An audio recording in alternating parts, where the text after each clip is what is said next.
Hôm nay mình sẽ làm món chim cút nướng ăn với xôi đậu xanh. Chim cút thì bạn nên mua cái loại này nè, của Mỹ nó sản xuất. Ok. Đầu tiên á thì mình lấy cái oyster sauce loại này. Mình cho vào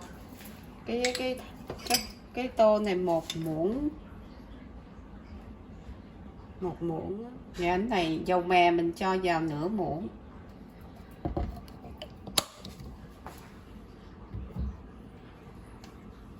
Cái oyster vegetable mình cho vào 2 muỗng.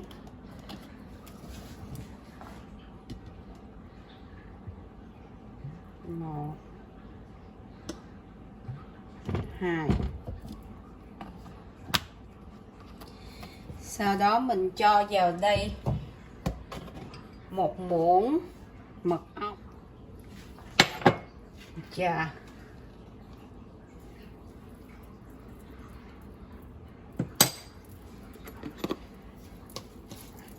và 2 muỗng sả bằm. Sả để nhiều thì nó thơm nha bạn. 2 muỗng sả bằm và nửa củ tỏi bằm.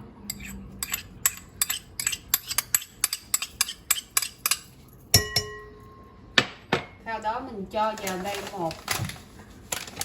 2 muỗng bột nêm nhỏ, muỗng cà phê nhỏ, 2 muỗng.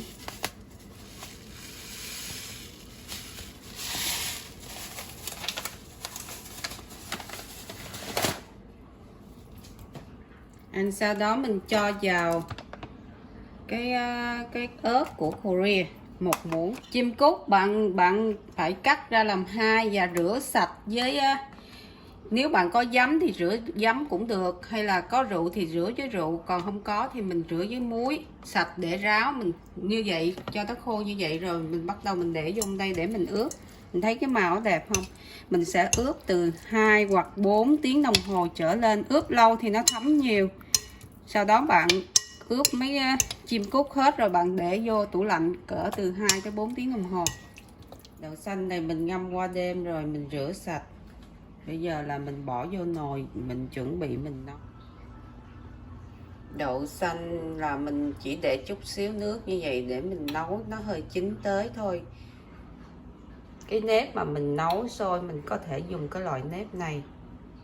Thì mình để và mình cần nước dừa, coconut milk, và nếp mình ngâm trong vòng 1 tiếng rưỡi.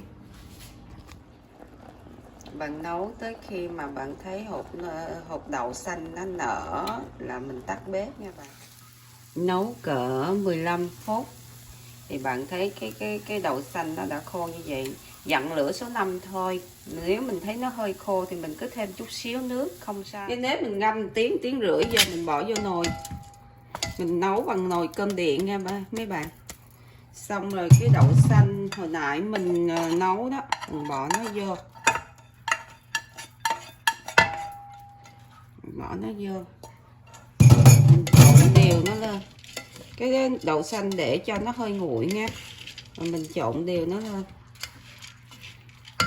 Sau đó mình cho vào đây một chút xíu muối,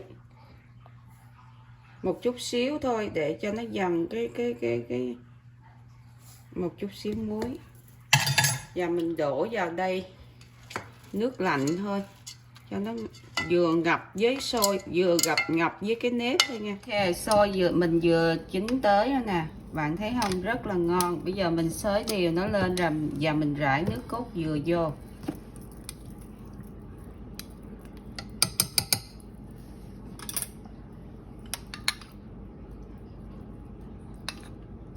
Cỡ 3 muỗng nước cốt dừa. Không, mình xới nó đều lên lại chút. Rải nước cốt dừa xong rồi mình đậy nắp lại và mình để chữ keep warm là xôi đã chín rồi đó. Mình nướng chim cút nha mấy bạn. Chim cút mình ướp từ 5 tiếng trở lên. Nếu để qua đêm thì nó tốt. Bây giờ mình ướp nó qua đêm. Cái này là mình ướp qua đêm nè.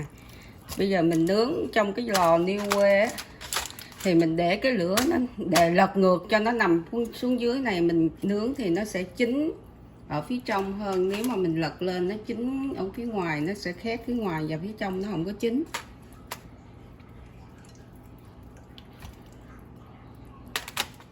Mình bỏ vô chim cút vô xong rồi mình đậy nắp cái lò niêu quê lại và nướng. Rồi thì mình lấy nó ra và mình lật ngược cái phần trong của con chim cút ra, mình nướng trong vòng 8 phút nữa. Sau 8 phút cái bề trong của chim cút nó đã chín rồi nè, thấy không? Bạn thấy nó màu nó đẹp không? Và mình lật lại, mình nướng thêm 4 phút nữa cho cái bề mặt nó hơi vàng một chút là chim cút nó đã chín. 4 phút sau mình lật mặt rồi, chim cút đã chín, là tổng cộng mình nướng là 22 phút nha. Mình để ra dĩa. Ok, chim cút và xôi đậu xanh đã hoàn thành. Chúc các bạn coi vui vẻ.